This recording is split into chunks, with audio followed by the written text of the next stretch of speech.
actividades en este periodo de trabajo autónomo en línea.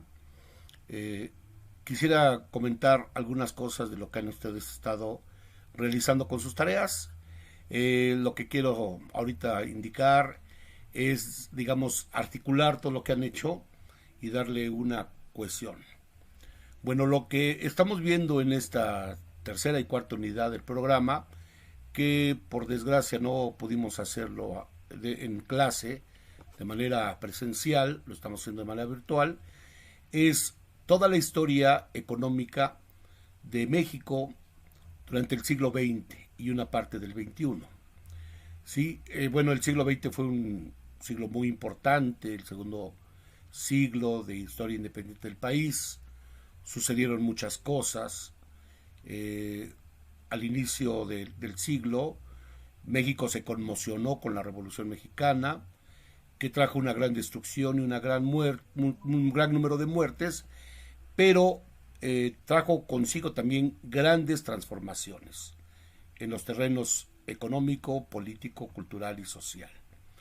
A nivel político, la Revolución Mexicana derrocó a un régimen dictatorial de Porfirio Díaz que no permitía elecciones libres y que había entregado el país a empresas extranjeras. Si bien algunos comentaristas señalan que Porfirio Díaz fue muy exitoso porque trajo el ferrocarril, las inversiones extranjeras, que no está mal, lo que sí que también trajo una sociedad profundamente desigual. Hubo haciendas y en las haciendas vivían peones, endeudados, casas de raya, condiciones de trabajo muy duras, y Porfirio Díaz también reprimió a movimientos de trabajadores como Cananea, Río Blanco, y pues toda la situación política se fue acumulando hasta que reventó en la revolución de 1910 a 1920. Bien, ese sistema cambió totalmente. El poder de una sola persona en Díaz, después de la revolución hubo algunas décadas de lucha terrible por el poder, asesinatos, azonadas militares, una gran inestabilidad política, hasta que en los años 30 se consolida el sistema político mexicano, que está en una parte del libro que no nos va a dar tiempo de leer, pero en esa época, en los años 30, se consolidó el régimen político mexicano a partir de el presidencialismo. Ya el poder presidencial no iba a ser durante muchos años de manera permanente, como en el caso de Porfirio Díaz, pero iban a ser cada 4 años y después cada 6 años se iba a cambiar presidente, y este presidente iba a tener el mismo poder que tuvo don Porfirio Díaz, un poder casi total, y ese se llama un fenómeno presidencialista. Y ese gran poder que tiene el presidente, porque de alguna manera se subordinaba al poder legislativo y al poder judicial, no había un equilibrio de poderes, sino que el poder ejecutivo estaba por encima de los otros poderes, y en ese contexto el régimen político mexicano se consolidó ahora en sufragio efectivo, no reelección, pero sin embargo en un presidencialismo fuerte, y además en un solo partido. Primeramente fue el Partido Nacional Revolucionario, PRM, fundado en 1929, luego el PNR, Partido de la Revolución Mexicana, y finalmente el Partido Revolución Institucional, que gobernó a México de 1946 hasta el año 2000 exactamente.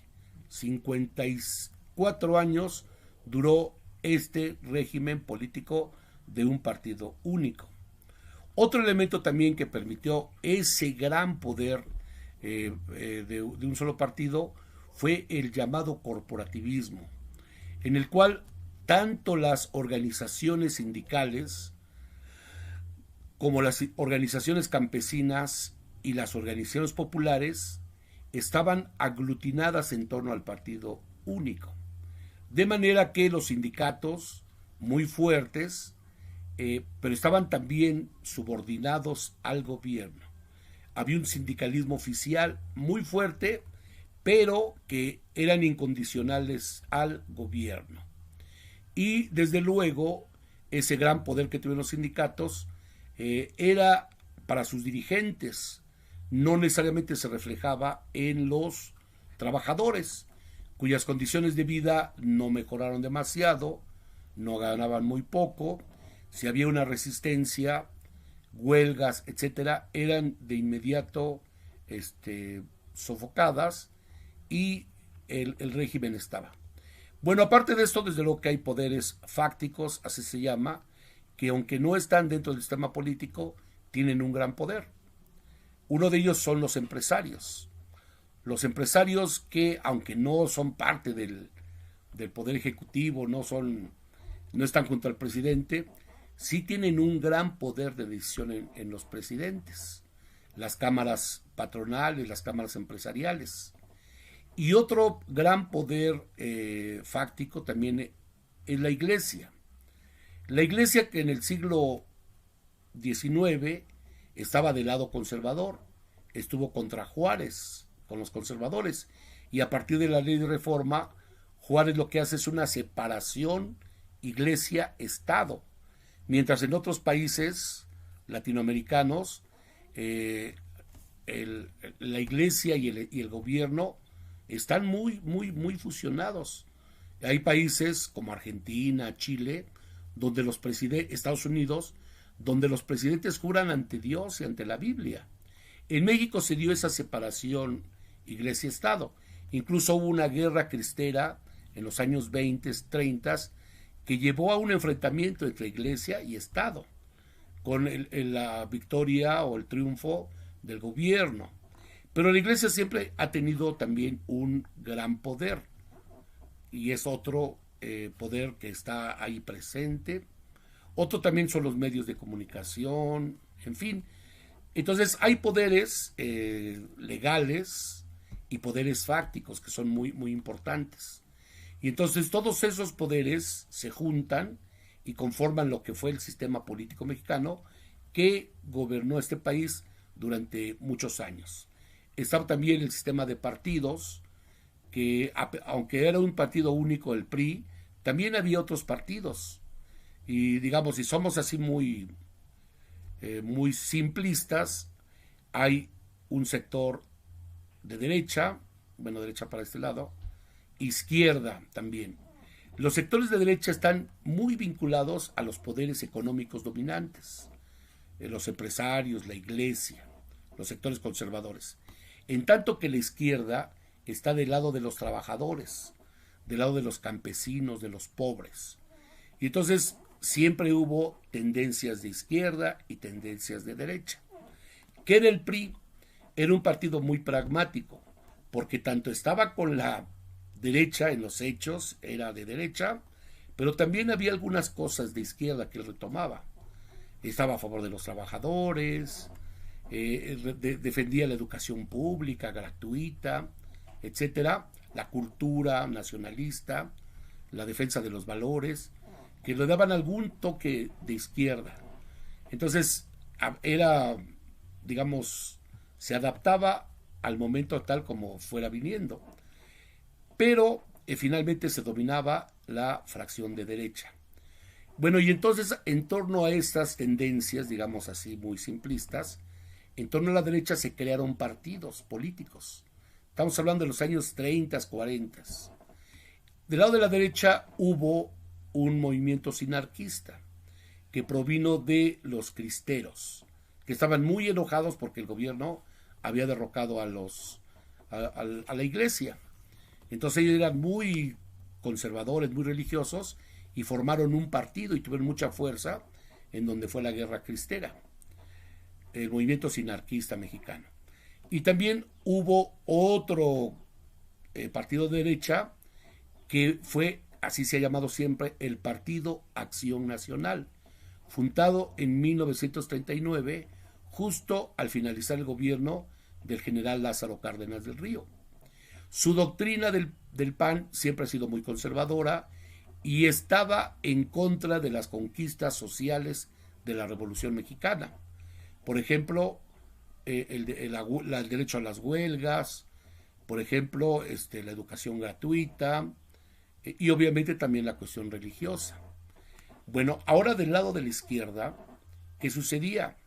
También hubo partidos de izquierda y uno de ellos, el más antiguo, fue el Partido Comunista Mexicano, fundado en 1919, gracias a la influencia que tuvo la Revolución Rusa, no solamente en México, sino en todo el mundo. Se fundó el Partido Comunista Mexicano y se vinculó a los sindicatos, a los obreros, a los campesinos pobres, y tuvo una gran influencia en México. Sin embargo, el gobierno siempre atacó al Partido Comunista Mexicano. Le permitió participar en las elecciones algún tiempo y después lo prohibió. Durante muchos años el Partido Comunista Mexicano estuvo prohibido o proscrito. No estaba. Pero los comunistas vivían, trabajaban y actuaban abiertamente, desde luego ponían sus carteles y todo eso, pero no estaban reconocidos. Y no era una gran fuerza. El que sí era una gran fuerza fue el Partido Revolucionario Institucional.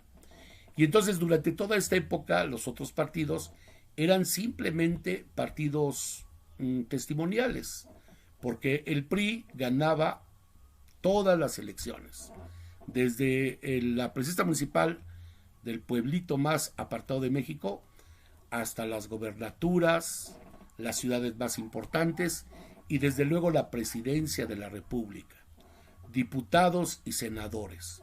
Tenía todo el poder, la Cámara de Diputados, la Cámara de Senadores, la presidencia, todo. Y entonces era un gobierno de partido único. Realmente hasta los años 80 se pensaba en México que el PRI iba a ser eterno. Incluso hay un libro que fue muy famoso en los años 80 y se llamó El día en que perdió el PRI. Y era así como, órale, ¿cuándo va a perder el PRI? Pues quién sabe.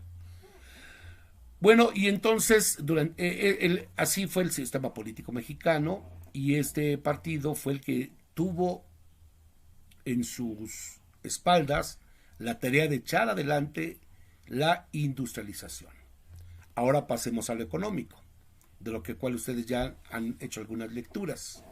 Aquí me extendí un poquito porque no leyeron esa parte. Bueno, ¿qué sucedió? Después de la Revolución, México tenía una economía basada en la producción primaria, es decir, la agricultura, la minería extractiva y petróleo y algunas industrias extractivas. La industria de transformación, la industria como tal, las fábricas, eran muy escasas en México. La población era mayoritariamente campesina y los servicios eran algunos, muy pequeños. Había bancos, había tiendas, obviamente, pero el gran sector económico estaba en el campo y en la minería. Y el mercado al que se dirigía esa producción era el extranjero. México, dentro de la División Internacional del Trabajo, le tocaba abastecer de materias primas a la industria de los países capitalistas, especialmente a los Estados Unidos, que desde ya a principios del siglo ya era una potencia mundial y acuérdense del periodo imperialista que vieron en alguna exposición, le hincaron sus garras a México para dominar a México casi como una colonia. Al menos penetraron la inversión extranjera a México desde la época de Porfirio Díaz.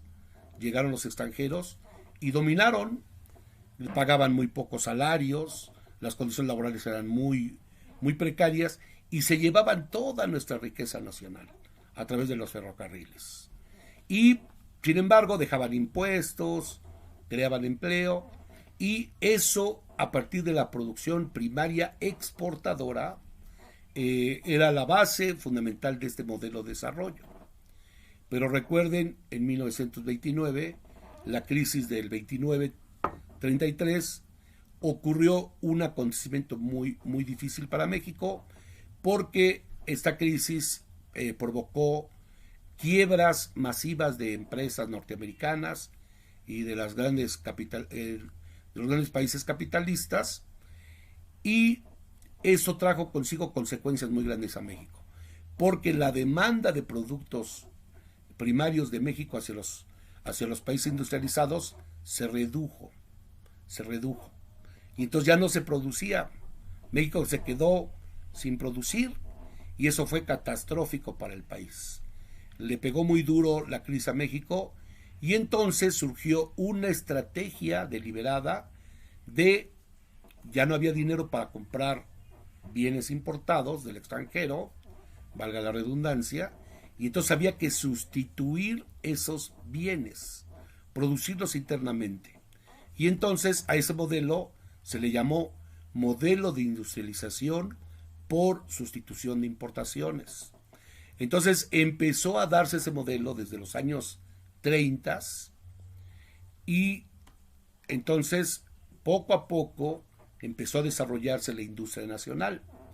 Pero aquí hay un elemento muy importante. Recuerden que el gobierno mexicano era un gobierno muy fuerte, emanado de la Revolución Mexicana, que le había dado una gran legitimación a ese gobierno. Y los empresarios y los otros poderes fácticos no eran tan fuertes como el Estado mexicano. Y entonces el Estado mexicano dirigió ese proceso de industrialización, de tal manera que volcó todos los impuestos, todos los recursos en industrializar al país. Y México utilizó una política que después va a ser muy criticada y va a ser la política proteccionista. Y en esa política proteccionista lo que hacía el gobierno, valga la expresión, la redundancia, era proteger a la industria nacional.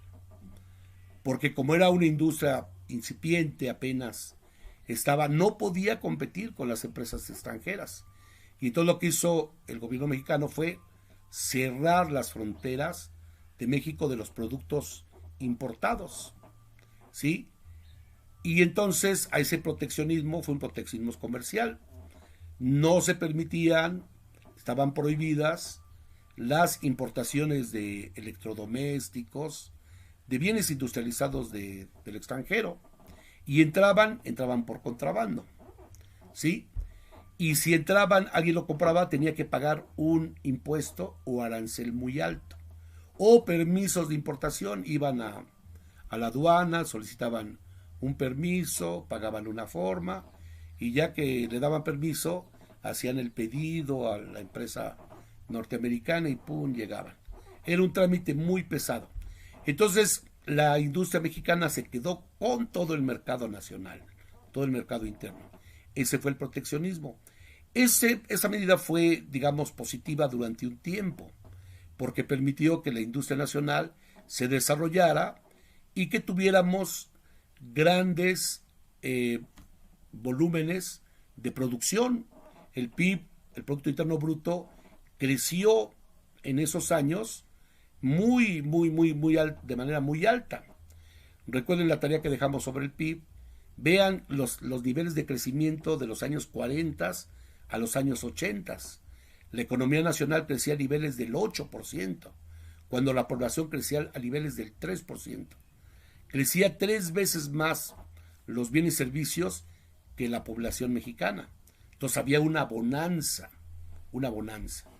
Bueno, otra política proteccionista también estaba en que el gobierno subsidiaba